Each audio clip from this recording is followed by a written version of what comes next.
성이 나가지고 아벨을 갖다 돌로 죽인 일이 있었습니다. 모세율법에는 살인하는 자는 반드시 죽이라고 그랬는데, 그럼 가인이 아벨을 돌로 쳐 죽였는데 하나님께서 모세율법의 법으로 따지면 당장 죽여야 되겠는데, 그때는 모세율법이 없을 때인 만큼 하나님께서 그 가인에게 죽이지 않고 벌을 내리지 않았습니다. 벌을 조금 내려 결국 네가 그렇게 아우를 죽였으니까 넌 내 앞을 떠나서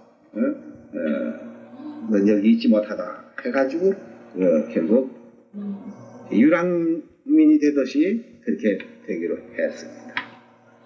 그러니까 모세율법을 따지면은 당장 죽여야 될 게지만, 그땐 너 사람을 죽이면은 너는 죽는다 하는 그런 말도 없었고, 사람을 죽이는 데에 대해서는 법이 거기에 기록되어 있지 않기 때문에 살인을 했지만은 그를 갖다가 심한 형을 내릴 수 없었던 것입니다.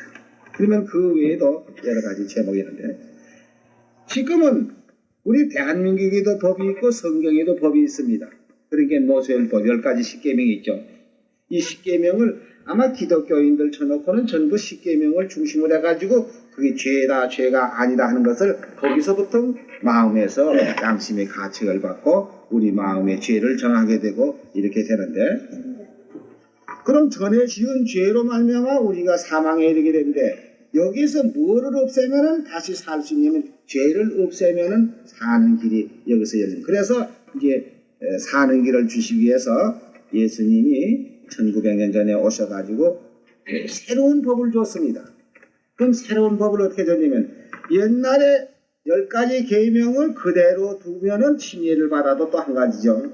그렇지만은 예수님이 오셔가지고 새 언약을 줬는데, 새 언약은 6월절 성만찬 예식에 떡과 포도즙을 먹고 마심으로써 너희 속에 생명이 있다 하는 이런 아주 생명의 언약을 주셨습니다. 그럼 생명의 언약을 우리 사는 법을 주는데, 이 사는 법을 주는 데 있어서도 전에 그 죄라는 것을 이걸 어떻게 해야 된다 이 말입니다. 그냥 없앨 수는 없는 게고, 전에 지은 거는 죄값은 사망이라고 했어요. 죄값은 사망이라는 건 6장 23절에 보면 죄의 삭은 사망이요 하나님의 은사는 그리스도 예수 우리 주 안에 있는 영생이니라. 그게 죄의 값은 사망이니까 언젠가는 우리가 죽어야 되는 것입니다. 그럼 이 죽는 것을 어떻게 아주 죽어버리면 곤란하니까 미리 죽는 법을 갖다가서 성서적으로서 우리 죄를 장해 지내는 법이 있는데, 그 장해 지내는 법을 하나 보겠습니다. 골로새 2장 12절이요. 너희가 세례로 그리스도와 함께 장사한 바 되고 또 죽은 자들 가운데서 그를 일으키신 하나님의 역사를 믿음으로 말미암아 그 안에서 함께 일으키심을 받았느니라. 또 너희의 범죄와 육체의 무할례로 죽었던 너희를 하나님이 그와 함께 살리시고 우리에게 모든 죄를 사하시고. 여기 보면은 이 세례라고 하는 말은 씻는다는 뜻인데요. 이 원어에는 이 세례로 되어 있지 않냐고 바프테시마라고 우리 죄를 매장하는 걸로 되어 있습니다. 장례를 지내는 거. 장례 지내는 걸로 되어 있는데, 그래서 침례라고 하죠. 침례라고 하는데 왜 그럼 여기다가 세례라고 썼느냐 하면은, 이건 천주교로부터 시작해서 선주교는 영세라고 하고 각 장로교, 감리교 이런 데는 이제 세례라고 합니다. 그 세례라고 하는 것은 물 조금 이마에다 이렇게 찍어 발라놓고 그렇게 하고 이제 살았다 이런 식으로 되어 있죠. 그러나 근본적 예수님으로부터 이 침례를 받는 것이 이제 쭉 내려오는데, 이 역사책을 보면은 예수님으로부터 초대교회 당시에는 전부 침례를 받았습니다. 그러니까 여기 지금 글자를 우리가 한번 받아보세요. 세례로 그리스도와 함께 장산받되고 이렇게 기록됐단 말이에요. 그러면 시침으로서 예수님과 함께 장사 지냈다 이렇게 되면 말이 안 되죠. 그러면 침례로 물에다가 이렇게 푹 잠금으로써 그리스도와 함께 장산받되고 하면은 말이 맞는 것입니다. 왜 침례라는 말이 맞는 거예요. 그러니까 세례가 아니고 침례인데 침례는 곧 뭘 하는 거라고요? 장사 지내는 바. 장례, 매장을 한단 말이에요. 우리 죄를 완전히 매장을 해버려요. 그럼 매장을 하게 되면 어떻게 되느냐? 이 죄의 값은 사망이니까 우리가 죽어야 되니까 언제 죽어도 죽으니까 지금 의식적으로서 죽음을 미리 그만 장례식을 하는 것입니다. 장례한 바 되고 또 죽은 자들 가운데에서 예수님이 십자가에 돌아가셔서 무덤에 장례 지냈죠. 장례 지낸 후 3일 만에 부활하셨어요. 그 말씀과 같이 또 죽은 자들 가운데에서 그를 일으키신, 그를이라는 건 뭐냐면 예수님을 일으키신, 부활시키신 하나님의 역사를 믿음으로 말미암아 그 안에서 함께 일으키심을 받느니라. 누가 일으키심을 받죠? 침례 받는 사람이 이제 죽어서 장례를 지냈는데 죽고 난 후에 예수님을 살리신 것과 같이 그 사람도 새로 일으키심을 받는다 이겁니다. 이렇게 의식으로 우리 죽음을 먼저 맛보고 장례를 지내지 않으면은 죄값으로는 언젠간 죽어야 돼요. 그러니까 이 죽음을 갖다가 미리 그만 예방을 해버리는 것입니다. 옛날에 호일자병이라고 한다든지 무슨 이런 병마가 올 때에는 미리 예방하듯이 우리 죽음을 미리 예방을 해서 죽어서 죄를 그만 없애버려요. 그래서 죽은 사람은 죄 때문에 죽었고 다시 일으키는 거는 누구 때문에 일으키죠? 네, 예수님을 죽은 가운데에서 일으키신 하나님의 역사를 내가 믿기 때문에 나도 이제 죽어서 장례 지냈고 예수님을 살리신 것과 같이 나도 새로 일으키심을 받는다.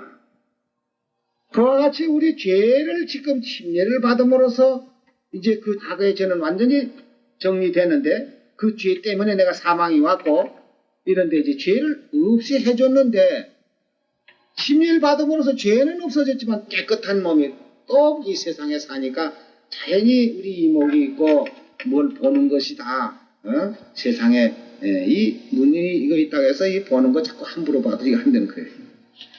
이 눈 잘못 보면 그만 큰 범죄를 하는 수가 있고 또 이 귀가 있다고 해서 이 귀가 자꾸 뭐 들으면 좋은 줄 알아도 이게 좋은 말 들어야지 나쁜 말 들어보면 이 귀가 범죄를 또 해요. 그러니까 세상에 모든 불의한 것이 죄라고 했습니다. 그럼 또 죄 지면은 또 죽는 거 아닙니까? 그럼 매일 뭐 하루 한 번씩 침례를 받다가 집회해야 안 되겠느냐 이렇게 생각하는데 그럼 우리는 어떤 것이냐? 죄를 없이 했으면 죄를 짓지 않도록 만들어줘야 된다. 좀 이렇게 예를 들어 말씀드리자면은 요새는 과학이 발달됐고 이러기 때문에 바다의 어장들 저 바다에 가서 고기를 그저 많이 잡아가지고도 지금 그거 다 처리합니다. 근데 옛날에는 저 무코지방에서 수림이 이런 고기를 잡든지 너무 많이 잡혀도 큰 걱정이라고. 왜 걱정이냐면 처리를 못해서. 그게 뭐 금방 어떻게 다 팔리면 당해지만은 죽은 고기 그저 하루 이틀만 주면 냄새 나고 썩고 이러니까 그 냉장고에 썩어지면 그만 바다에다 퍼내밀고 이러는 일들을 하고 있죠. 그렇지 않으면 이제 그 고기가 다 썩어서 못 먹을 정도 되기 전에 소금을 쳐놓으면 좀 담그면 오랫동안 견딜 수 있습니다. 근데 요새는 과학이 발달해서 냉동실을 만들어가지고요. 벌써 이 어장에 나간다고 할 것은 냉동실부터 먼저 만들어가지고 고기 잡는 쪽 하고다 그만 냉동실에 집으면 다 얼어버려요. 얼으면 암만 실이 가더라도 그 썩질 않습니다.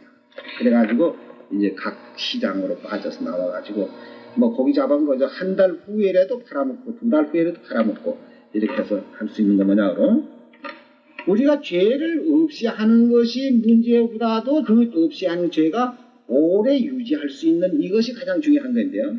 그럼 우리는 어떻게 해서 죄를 없이 그냥 오래 유지할 수 있느냐 하면은 성한고기 잡아서 소금을 치는 것과 같이 우리 속에다 생명을 넣어야 됩니다.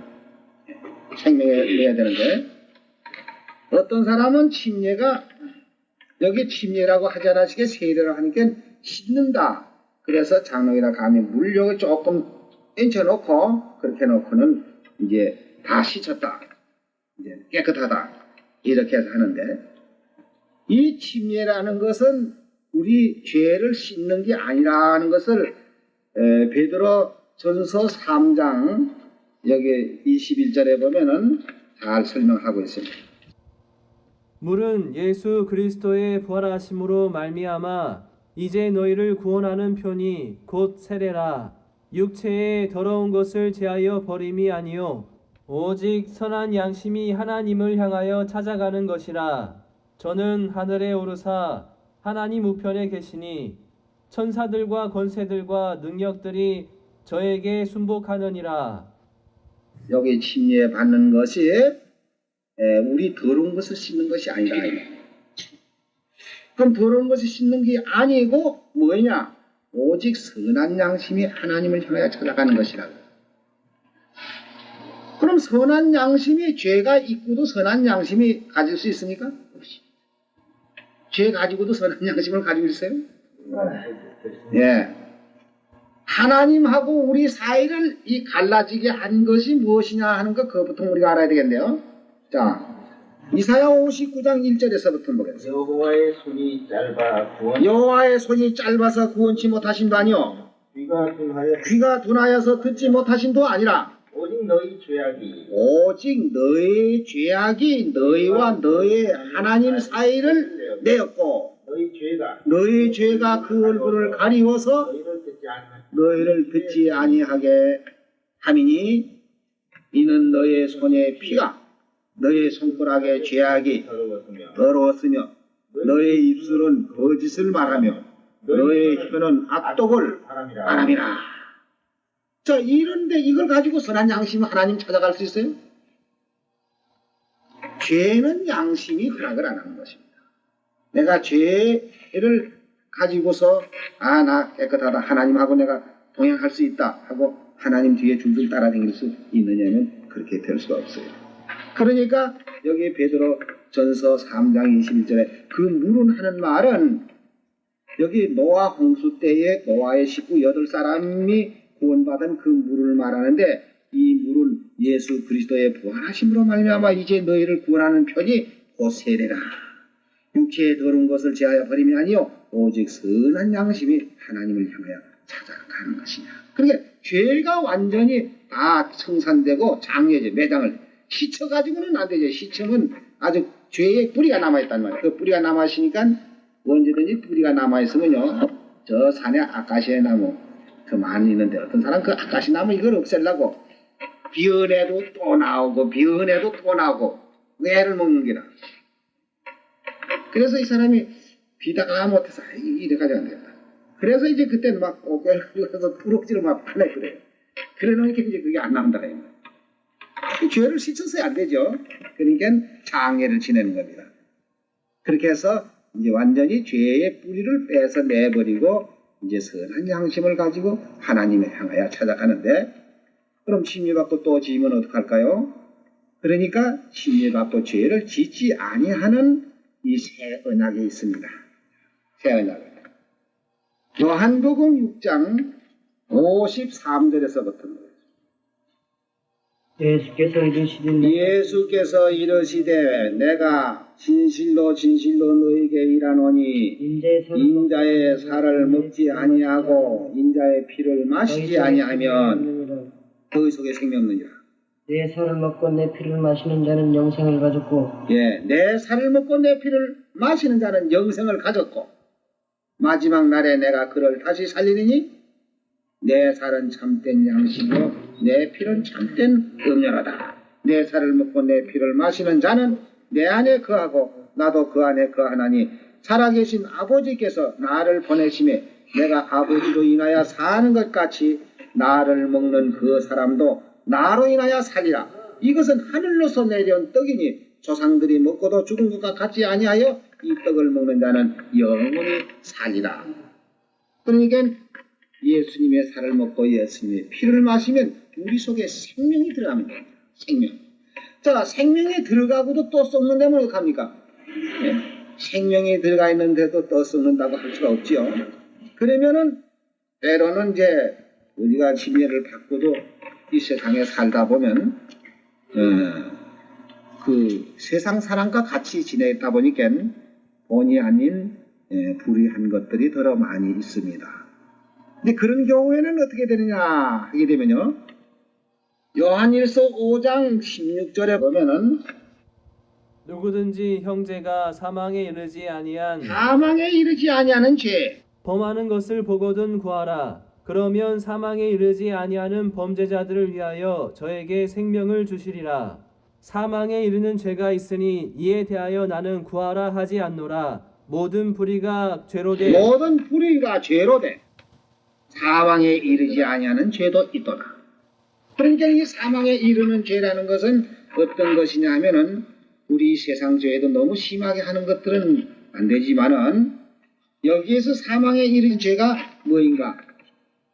히브리서 10장 26절.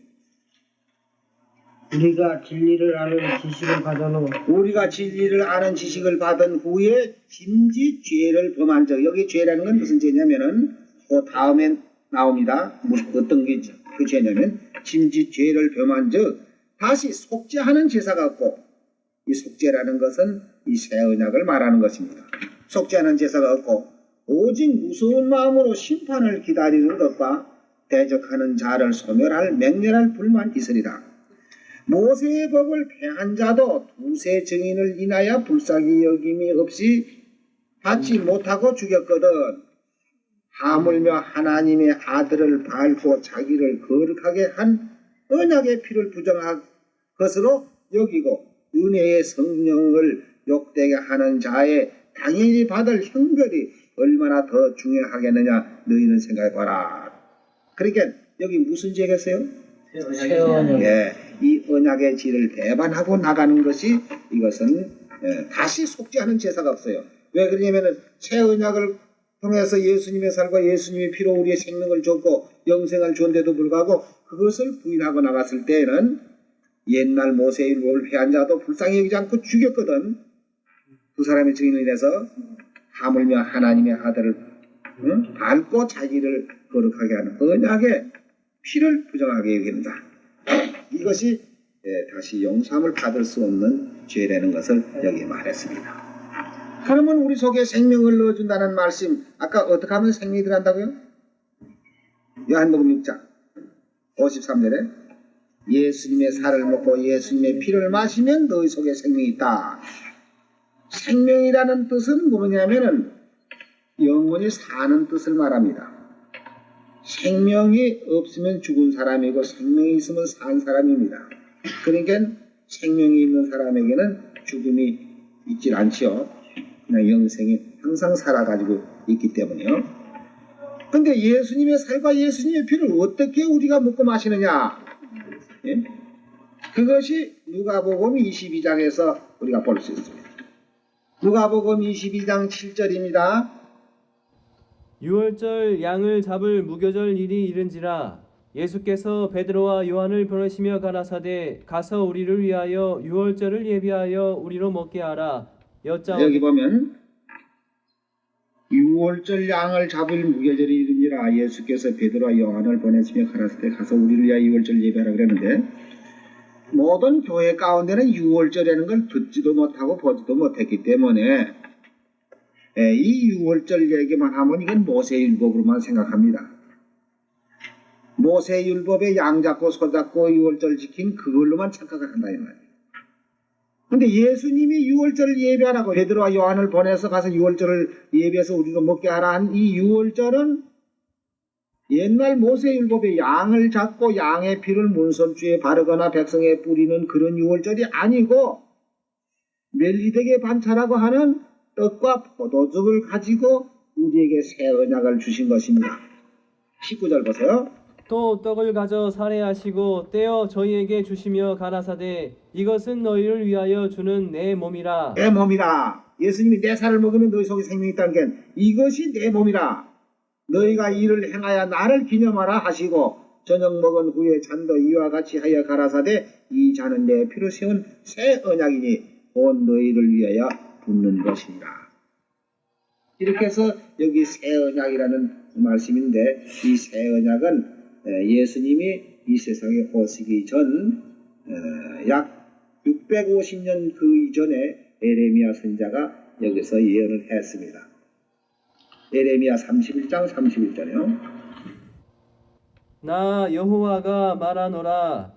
보라, 날이 이르리니 내가 이스라엘 집과 유다 집에 새 언약을 세우리라. 나 여호와가 말하노라. 이 언약은 내가 그들의 열조의 손을 잡고 애굽 땅에서 인도하여 내던 날에 세운 것과 같지 아니할 것은 내가 그들의 남편이 되었어도 그들이 내 언약을 파하였음이니라. 나 여호와가 말하노라. 그러나 그날 후에 내가 이스라엘 집에 세울 언약은 이러하니 곧 내가 나의 법을 그들의 속에 두며 그 마음에 기록하여 나는 그들의 하나님이 되고 그들은 내 백성이 될 것이라. 650년 전 그 즈음에 에레미야 선지자가 이제 장차 이 앞으로 600년 후에면 메시아가 세상에 오셔가지고 이제 새 언약을 세워 주실 것이다 하고 미리 예언한 그대로 모세율법이 아닌 이 새 언약을 세워 주실 것을 예언했습니다. 이 새 언약은 우리로 하여금 무조건 사는 법을 줬어요. 생명의 법을 줬단 말입니다. 사는 법. 그러면 히브리 8장 6절에 보면 어떻게 연결이 되어 있는가 한번 가서 보겠습니다. 그러나 이제 그가 더 아름다운 직분을 얻으셨으니 예, 그가라고 하는 말은 누구죠? 예수님이 더 아름다운 직분을 얻으셨으니 이는 더 좋은 언약으로 세우신 더 좋은 언약의 중보시라. 누가 중보시에요? 예수님이 새 언약의 중보시라. 저 첫 언약이 무흠하였다면 흠이 없었더라면 둘째 것을 요구할 일이 없었으려니와 저희를 흠으로 하여 일렀으되 주께서 가라사대 볼지어다 날이 이르리니 내가 이스라엘 집과 유다 집에 새 언약을 세우다. 여기 주께서 가라사대 하는 말은 에레미야 31장 31절에 기록되어 있는 말씀을 이쪽에다가 반복해서 지금 그 예언과 맞춰서 사도 바울이 진리를 증거하고 있는 그 말씀입니다. 13절에 보면 새 언약이라 말씀하셨음에 첫 것은 낡아지게 하신 것이 낡아지고 쇠하는 것은 없어져 가는 것이라. 그러니까 옛 언약으로서는 우리 죄를 정하여 줄 따름이요 그 죄에서 결국 죽을 수밖에 없는 우리를 이 새 언약으로서 생명을 얻고 영생을 얻는 이런 진리를 주었습니다. 고린도후서 3장을 보겠습니다. 새 언약이 어떤 것인가 여기 나오죠. 또 6절입니다. 저가 또 우리로 새 언약의 일꾼 되기에 만족해 하셨으니 의문으로 하지 아니하고 오직 영으로 함이니 의문은 죽이는 것이요 영은 살리는 것이니. 여기 지금 잘 보세요. 저가 또 우리로 하여금 저가는 누구냐면 예수님이 또 우리로 새 언약의 일꾼 되기에 만족해 하셨으니 의문으로 하지 아니하고 오직 영으로 하면 의문은 뭐죠? 의문은 구약 모세율법을 말하는 의문으로 하지 아니하고 오직 영으로 영은 새 언약을 말하는 겁니다. 영으로 함이니 의문은 죽이는 것이요 영은 살리는 것이라. 의문은 왜 죽이는 겁니까? 예? 예. 율법 아까 로마서 7장에 거기 그런 말씀 있죠. 율법에 탐내지 말라 하지 않았더라면 내가 탐심을 몰랐겠는데 탐내지 말라 한 기록이 있었기 때문에 그것을 범으로 나는 죄가 스스로 죄인 있는 것을 드러내고 있습니다. 그러면 그 의문은 그 십계명은 우리로 하여금 죽게 하는 것이요. 왜냐하면 죄를 정하기 때문에. 그러나 죽게 된 거기에서 영은 살리는 것이다. 그 죄에서 죽을 수밖에 없는 우리를 거기서 구속해내신 그 영에 세운 것으로 분명히 되는 것입니다. 그래서 돌에 서서 새긴 죽게 하는 의문의 직분도 영광에 있어 이스라엘 자손들이 모세의 얼굴에 없어질 영광을 인하여 그 얼굴을 주목하지 못하였거든 하물며 영의 직분이 더욱 영광에 있지 아니하겠느냐. 네, 정죄의 직분이 영광에 있었은즉 의의 직분은 영광이 더욱 넘치리라. 그러니까 우리가 지금 새 언약이 일꾼이 됐고 하나님의 백성이 되어 있습니다. 새 언약으로서 우리는 살리심을 받고 영생에 들어가는 이렇게 약속이 되어 있습니다. 그러니까 이제 침례 받으면은 일단 우리 과거에 지은 죄는 없어지고 이제 6월절 성만찬 예시 떡과 포도즙을 먹고 마심으로써 우리 속에 생명이 있게 되는 것입니다. 그러므로 우리는 이제 옛 의문에 속해 있는 사람이 아니고 새 언약, 새 율법에 속해 있는 사람이 되죠. 이렇게 해서 우리는 영생에 들어가게 되는데 우리 침례를 받고 진리 안에서만 떨어지지 않고 우리가 어떠한 시험이 있더라도 진리 안에서만 떨어지지 않으면은 우리에게 주신 영생은 계속돼서 나가다가 영원한 하늘나라에 들어가게 되는 것입니다. 이 침례에 대해서는 여러 가지가 있지만은 우선 내 죄를 없이 하는 것과 또 생명을 받는 것과 이렇게 해서 옛 언약에서 벗어나서 새 언약으로 새 정부 밑에서 새 언약에서 우리가 살고 있는 하나님의 권속이 되는 것입니다. 오늘 이것으로서 침례식에 대해서는 마치겠습니다.